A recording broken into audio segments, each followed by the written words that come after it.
पंचदेव प्रार्थना एक शक्तिशाली मंत्र है। प्रातःकाल सच्चे मन से इसे सुनने से जीवन के सभी दुख तुरंत दूर होने लगते हैं। पंचदेव प्रार्थना को प्रतिदिन सुनने से जीवन के असंभव कार्य भी संभव हो जाते हैं। तो आइए सुनते हैं यह पंचदेव प्रार्थना।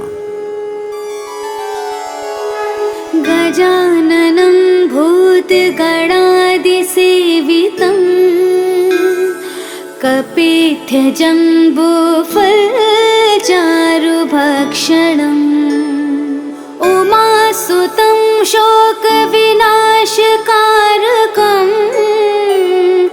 नमामि विघ्नेश्वरपादपङ्कजम्।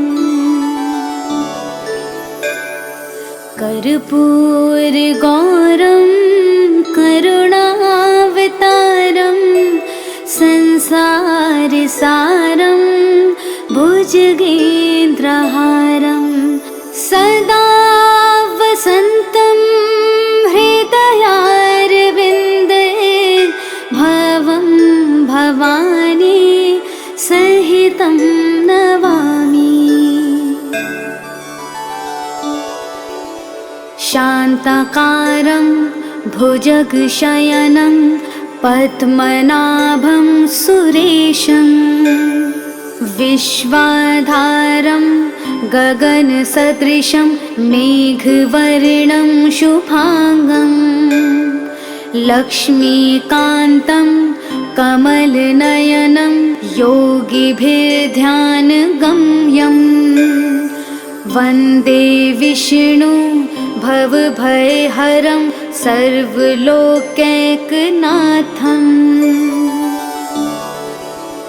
नीलाम्बुजश्यामलकोमलाङ्गं सीतासमारोपितवामभागं पाणो महासायकचारुचापं नमामि रामं रघुवंशनाथम्। मनोजवं मारुततुल्यवेगं जितेन्द्रियं बुद्धिमतां वरिष्ठं वातात्मजं वानुरयोधमुख्यं श्रीरामदूतं शरणं प्रपद्ये। करारविन्देन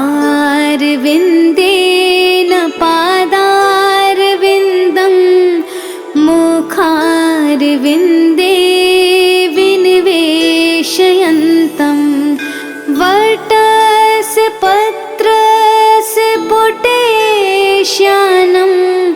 बालं मुकुन्दं मनसा स्मरामि।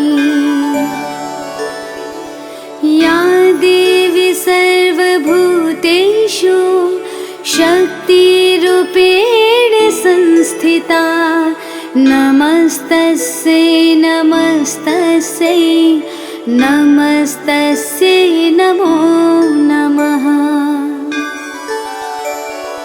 नीलाञ्जनासमाभासं रविपुत्रं यमाग्रजं छायामार्तण्डसम्भुतं तं नमामि शनैश्चरम्। गजाननं भूतगणादिसेवितं कपित्थजम्बूफलचारुभक्षणम् उमासुतं शोकविनाशकारकं नमामि विघ्नेश्वरपादपङ्कजम्। कर्पूरगौरं करुणावतारं संसारसारं भुजगेन्द्रहारं सदा वसन्तं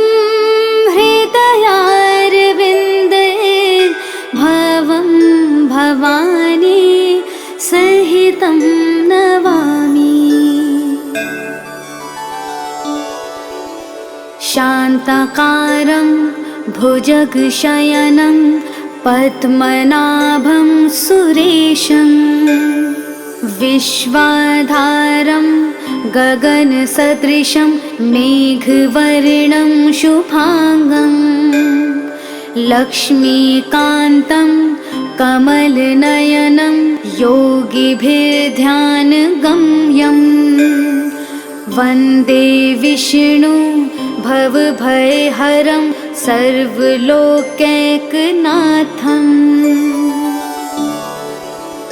नीलाम्बुजश्यामलकोमलाङ्गं सीतासमारोपितवामभागं पाणो महासायकचारुचापं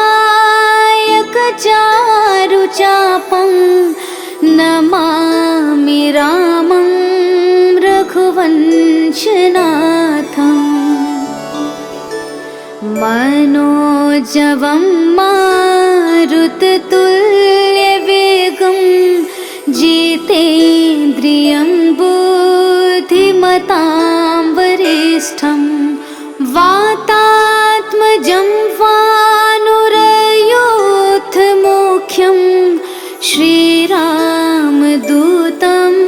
शरणं प्रपद्ये करारविन्देन पादारविन्दं मुखारविन्दे विनिवेशयन्तं वटस्य पत्रस्य पुटेश्यानं बालं मुकुन्दं मनसा स्मरामि। या देवी सर्वभूतेषु शक्तिरूपेण संस्थिता नमस्तस्यै नमस्तस्यै नमस्तस्यै नमो नमः। नीलाञ्जनासमाभासं रविपुत्रं यमाग्रजं छायामार्तण्डसम्भुतं तं नमामि शनैश्चरम्। गजाननं भूतगणादिसेवितं कपित्थजम्बूफलचारुभक्षणम् उमासुतं शोकविनाशकारकं नमामि विघ्नेश्वरपादपङ्कजम्। कर्पूरगौरं करुणावतारं संसारसारं भुजगेन्द्रहारं सदा वसन्तं हृदयारविन्दे भवं भवानी सहितं नमामि। शान्ताकारं भुजगशयनं पद्मनाभं सुरेशं विश्वाधारं गगनसदृशं मेघवर्णं शुभांगं लक्ष्मीकान्तं कमलनयनं योगिभिर्ध्यानगम्यं वन्दे विष्णु भवभयहरं सर्वलोकैकनाथम् नीलाम्बुजश्यामलकोमलाङ्गं सीतासमारोपितवामभागं पाणो महासायकचारुचापं नमामि रामं रघुवंशनाथम् मनोजवं मारुततुल्यवेगं जितेन्द्रियं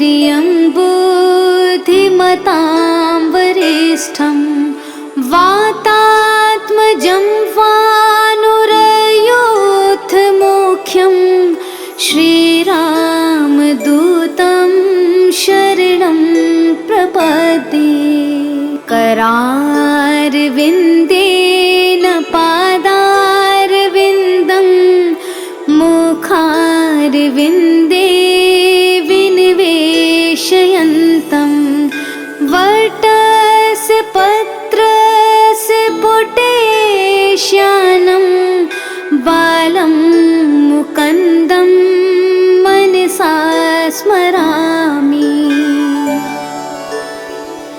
या देवी सर्वभूतेषु शक्तिरूपेण संस्थिता नमस्तस्यै नमस्तस्यै नमस्तस्यै नमो नमः। नीलाञ्जनासमाभासं रविपुत्रं यमाग्रजं छायामार्तण्डसम्भूतं तं नमामि शनैश्चरम्। गजाननं भूतगणादिसेवितं कपित्थजम्बूफलचारुभक्षणम् उमासुतं शोकविनाशकारकं नमामि विघ्नेश्वर पादपङ्कजम्। कर्पूरगौरं करुणावतारं संसारसारं भुजगेन्द्रहारं सदा वसन्तं हृदयारविन्दे भवं भवानी सहितं नमामि।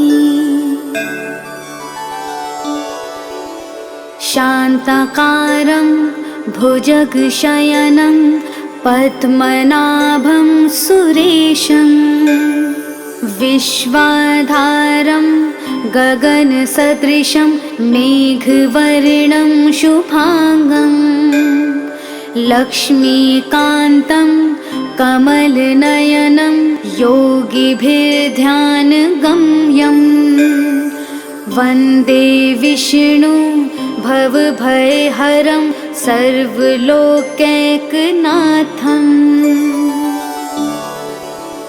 नीलाम्बुजश्यामलकोमलाङ्गं सीतासमारोपितवामभागं पाणो महासायकचारुचापं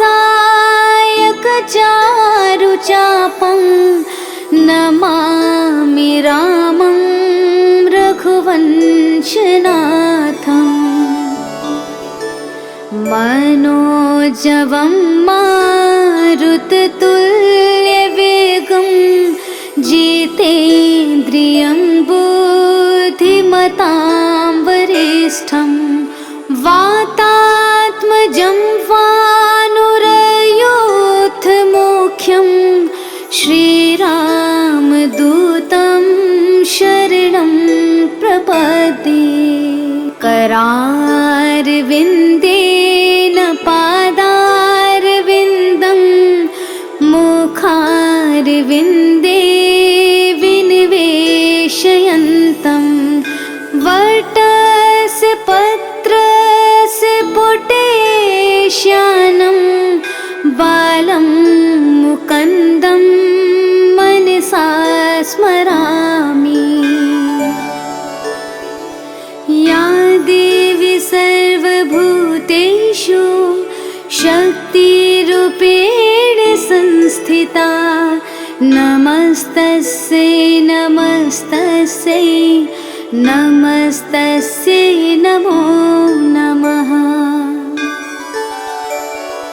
नीलाञ्जनासमाभासं रविपुत्रं यमाग्रजं छायामार्तण्डसम्भूतं तं नमामि शनैश्चरम्। गजाननं भूतगणादिसेवितम् कपित्यजम्बूफलचारुभक्षणम् उमासुतं शोकविनाशकारकम् नमामि विघ्नेश्वर पादपङ्कजम्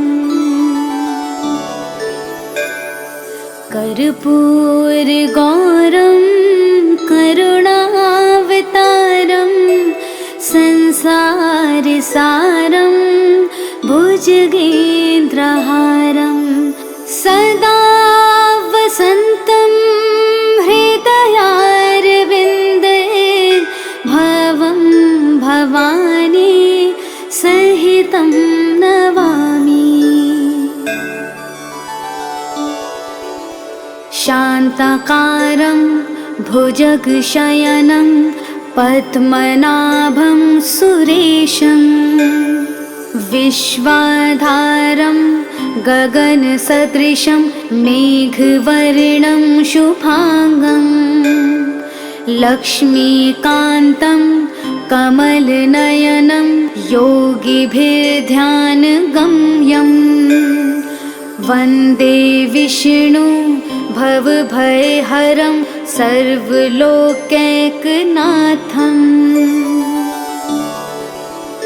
नीलाम्बुजश्यामलकोमलाङ्गं सीतासमारोपितवामभागं पाणो महासायकचारुचापं नमामि रामं रघुवंशनाथम् मनोजवं मारुततुल्यवेगं जितेन्द्रियं बुद्धिमतां वरिष्ठं वातात्मजं वानुरयूथमुख्यं श्रीरामदूतं शरणं प्रपद्ये। करारविन्देन पादारविन्दं मुखारविन्दे विनिवेशयन्तं वटस्य पत्रस्य पुटेश्यानं बालं मुकुन्दं मनसा स्मरामि। या देवी सर्वभूतेषु शक्तिरूपेण संस्थिता नमस्तस्यै नमस्तस्यै नमस्तस्यै नमो नमः। नीलाञ्जनासमाभासं